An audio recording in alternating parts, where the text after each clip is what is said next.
সময়ের সাথে সাথে সব কিছু সয়ে আসে, ধৈর্য শক্তি মানিয়ে নেওয়া বেড়ে যায়। কোথায় থেকে যে এত ধৈর্য আসে মানুষ নিজেও বুঝতে পারে না।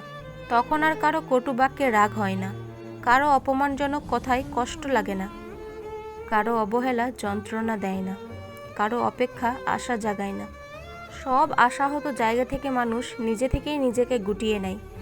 এমন এক গা ছাড়া ভাব, কারো জবাব দেওয়াটাকে তখন আবর্জনা বলে মনে হয়, এমন এক আবর্জনা যার দিকে ভ্রুক্ষেপ করা প্রয়োজন বলেও মনে হয় না।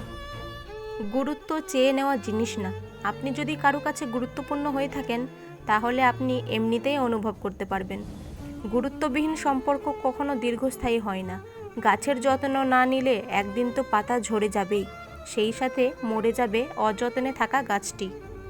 লাইফে সবথেকে বেশি খারাপ ফিলিংস হচ্ছে তুমি জানো তুমি যাকে ভালোবাসো সে তোমাকে ভালোবাসে না, আর তুমি তাকে ছাড়তে পারছো না কারণ তুমি তাকে প্রচণ্ড ভালোবাসো। তাই বলা হাজারটা নোংরা কথাও তুমি শোনার পরেও তার সঙ্গে থাকতে চাইছো, আর সে তোমাকে কন্টিনিউয়াসলি বেহায়া ফিল করাচ্ছে। এর থেকে খারাপ ফিলিংস মনে হয় না পৃথিবীতে আর কিছু একটা হয়। আর তুমি এই আশায় বসে আছো যে সে একদিন ঠিক বুঝবে।